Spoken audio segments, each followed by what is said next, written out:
How long have you been in here now then? So I've been in here for just over a month, so 36 days? 36 days already. 36 days. Goes by quick. I remember when you came into the office, and that feels like it was. It feels like it was 5 minutes ago that you actually came in. Oh, to you 5 minutes. For me, a long time. It's been a long process going in here and getting this all set up and ready to go. Yeah, no, it's. I mean, just from the little I've seen, it's been quite a journey to get here. It's been everything with the COVID and everything else, and trying to redesign things so everything can fit in, and to, hoping that people remember about you. You're closed for 7 months, and are people going to remember who you are? Everything now is all about what's happening now, right? And when you close for 7 months and you had a good following, but you're just never sure, right? It's one of those excited, nervous feelings that you get as a business owner. You have the expectations you want to go, but you're only as good as the people who come in your door. Yeah. Right? And as I say to my staff, that people who walk in our door, they pay our salaries. So, you treat them like their family, right? Because at the end of the day, they pay our bills. Yeah. So. And so, how has the first month been then? First month's been really good. Very excited for the amount of people who walked in the doors. A lot of them heard about me on social media and wanted to check it out, and they couldn't believe how big the location was. My first location was 1,800 square feet. My second one was about 4,000 square feet, and now this one you're pushing 12. So it's like 3 to 4 times the size, and just the lobby area we used to have held my old place. So people walk in, there's more room, which is what we were going for. We were going for a night out, like a night out, get out, escape reality, right? Experience something new. And we wanted the city to have something downtown. And I've always been downtown. I love downtown. And everyone knows this building. It was Woolworth back in the 50s. It was before this was Parker's. And if I was going to move, I had to move into a place where people could recognize the name, and then it's easy to know where I was. The other big thing is parking lot, right? We have a parking lot right beside Core that you can park in, so we're not really worried about the street parking. If it gets busy or stuff like that, we still now have a spot for our customers. Yeah, the parking is I think that's the number one sort of issue here. We lost customers last, let's say 2019, when people couldn't park in front of my store and they had to walk half a block, and they're like, you know what, we're good. We're going to come back when it's not so busy. But it wasn't me that was busy. It was people were parked down there to go to local. People were parked there to go to Travois. So my building was a little bit emptier than it should have been because people were like, oh, it must be really busy, and they left. So now, it just works. It seems like after 4 o'clock or after 5 o'clock, let's say, the parking out front is pretty bare, which is nice. And then when we do get big events and big corporate parties, they can park in that parking lot, and they're all together. Yeah, no, it is a good location. I remember when you came. I have a vague memory of your vision for what this was going to be when you came in the office, and it just seems like it just got bigger and bigger and bigger and more ambitious, and it looks amazing, and it's amazing that you pulled off what you've pulled off in here. What was the biggest challenge to that? I mean, I know there was lots of challenges. Yeah, I think for myself, I guess we can put it into steps, right? So the biggest thing was pulling the trigger, right? The vision was before COVID, everything was in there. I saw the vision. We took a couple trips in here and looked at it, and it was the old Parker's furniture and the old carpet, and it was nobody was in here for about 6 years, so it was just left. And so the one thing I was really good at was like and I closing my eyes and just picturing and walking and feeling what it felt like, right? And that's one thing about me is just, how do I feel? How do I feel when I walk into a building, and can I turn this into something? So that was trying to picture the space being 12,000 square feet or 10,000 square feet. You know, you have all these walls up and you have to kind of picture everything gone, and then can your vision fit inside? And then from there, the next challenge was designing it so, because the new world we live in now. So we don't live in the world where, you know, at any given time you can have a mass gathering of a bunch of people. We had to keep things calculated. And so we had to redesign, or I had to redesign this probably 2 or 3 times to make sure that it would fit, that, you know, once I opened, I didn't want to close again. You know, what people don't know is everything is kind of measured out to fit the new world, the new COVID, the spaces between, right? Like our axe throwing lanes are 12 feet wide. You throw at 12 feet to 15 feet, but the people who are beside you are 6 feet apart from you, or 6 or 7 behind you based on safety and stuff like that. So we really took into account all the different things that we could do and said, you know what, let's not plan for today, let's plan for tomorrow. And when you go into a big building like this, if you plan for today, you're already behind the 8 ball, right? Because you're not planning for tomorrow, right? As I sit here today and talk to you, I'm already planning something different and something more and adding more stuff. And, you know, that's what excites me, is coming in, seeing people enjoying themselves and going, okay, how can I go one more step? People are just coming in here and learning about this. How do I go to the next time they walk in? There might be something new. They're like, wow, he just keeps getting bigger and bigger, or better, or just learning from your mistakes and then correcting them right away. So then it's now more of a positive thing that we can do. And so you said the challenges, again, that was one of them. COVID was a big one. It was a huge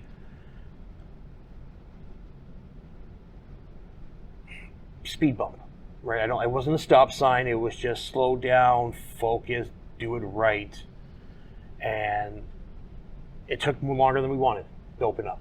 But I think we took our time, we did it right. And now we have a place downtown Medicine Hat that people can come down and enjoy. And the best thing is that you come to my location, then hopefully you head down and look at other buildings after. So if you come down on a Saturday, you're already downtown, you have a parking spot, you throw axes, you play VR. We have a golf sim, but hopefully that's up very soon. And you enjoy downtown. Like, I love downtown. I think it has sometimes it gets the bad rep for what people think it was, and it's not that anymore, right? Yes, we have lots of different demographics and different types of people downtown, but, you know, if you come downtown, they don't bother you. They stick to their own, and, you know, come down and see, you know, the new little shops on 3rd Street, or the ones that are opening up, like the little bookstore that has the cats in it on 2nd Street, and just, you know, enjoy downtown for what it is. I think we have one of the better downtowns of all the small little places, because we do have a lot of bigger businesses, but we still have that small town feel. Yeah, definitely. It's definitely becoming a going concern. There's a lot of really cool stuff happening down here now. Yeah, and, you know, and the parking lot behind you guys that are attached to here is, I think that's going to play a really big part in. It's a huge well. thing, right? And like I said, it's just the changing of the times now, right? You know, you don't just have coffee shops and bars now opening up downtown. That's what it was, right? At the end of the day, you looked at Tourism Alberta and Tourism Medicine Hat, and it was all about the coffee shops and the bars downtown, right? And I think there's more than just that downtown. I think not everyone drinks, not everybody comes down for a coffee. Some people just want to buy some clothing that you don't get at the mall, and you have your own unique flair on stuff. And all the owners that I know downtown who have their shops, you know, they bring in cool, different stuff that you stand out when you buy downtown instead of blending in when you buy at the mall. So yeah. I think that's my thing. I like to buy things downtown, and because you don't see it on the same people, right? They only bring in so many 2 or 3 shirts of this, or a couple pairs of pants of this. You don't walk into the mall and end up getting it's like a warehouse. Everyone buys the same shirt. Everyone buys the same pants. You go out somewhere and my wife will be like, oh, she's wearing my shirt, right? You buy downtown, there's a good chance someone's not wearing your same shirt, right? So that's the purpose of buying downtown. And again, sporting local, right? At the end of the day, when we were closed for COVID, everyone went to Amazon and everyone got everything delivered. But guess who's hurting? It's the local soccer team who we now can't sponsor because we don't have income coming in, right? We can't sponsor minor hockey, or we can't sponsor Medicine Hat softball because there's just no money coming in. So now when people are coming in and supporting us, now we can put that back into our budget to go back out and put it into, Medicine Hat soccer or baseball.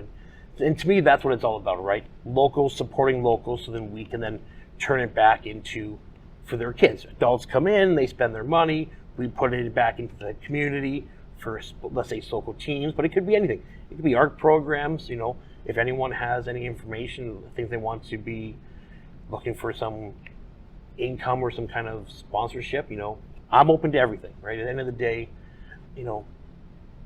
just like my business, I don't want to blend in. Yeah. I want to stand out, and at the end of the day, if someone has something, an opportunity that they think might work well, look me up and see what we can do. So you have a league running right now? We for the do. axe throwing? Yeah, so we have 3 leagues right now. So on Tuesday nights we have mixed leagues.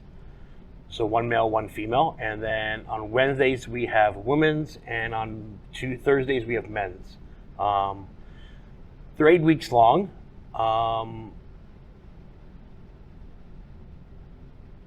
You start off, it's just about having fun, right? Come in here, have fun, but as you start throwing axes, you get better. Then it gets a little more competition, and people like to play better, and it's fun. Like, there's not no one's out here for blood, if you know what I mean. They're here to have fun. That's a and good job. Yeah. And the leagues are September to November, end of October, and then we have another league that opens up in November to the end of December, and then January to end of February, and then March to April, and then we have no leash because it's summertime and people should be outside and camping and having fun. We'll still be open, of course, but the league play, we follow the World Axe Throwing League and all their rules. So their leagues run these times. We fit them in, and eventually we hope to get some regional tournaments here, get some big axe throwers from the province in here. And again, you bring a bunch of people down here to do this. It also supports the community, it brings people down, spending money in the city.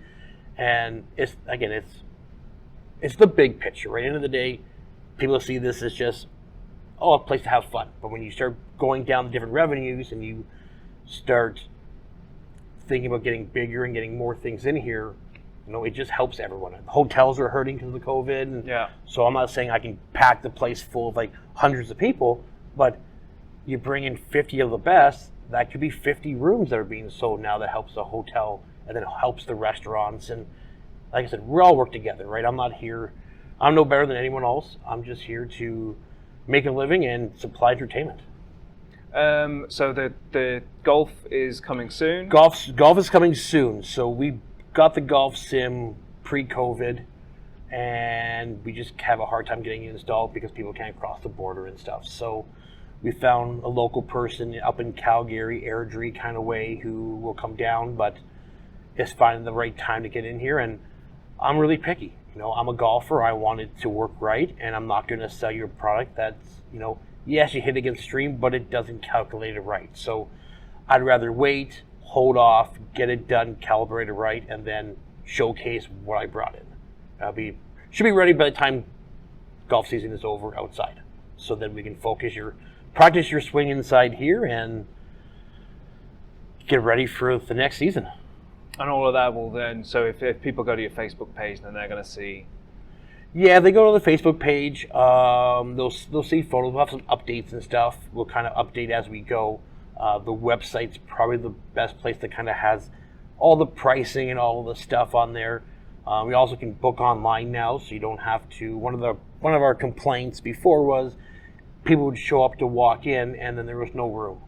So we went through this new booking system, and they're able to go online, book online, find the dates you want.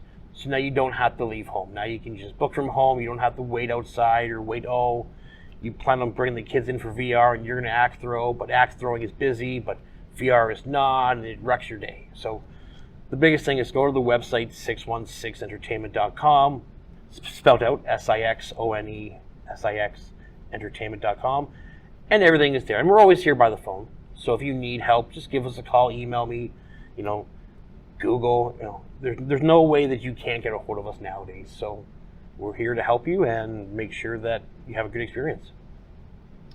Thanks very much for talking to us. No problem. I have thrown axes here, and it is a lot of fun. I can vouch for that.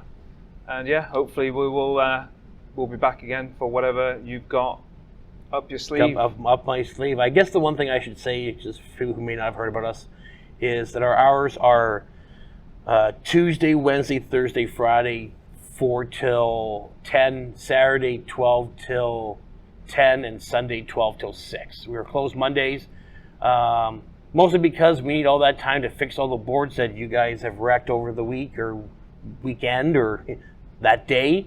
So we need some time to recoup and get our software up to date for the VR section. So I'd love to be open 7 days a week, but we need some time to do some maintenance so you guys have good quality stuff to use. Thanks a lot, man. Thank you.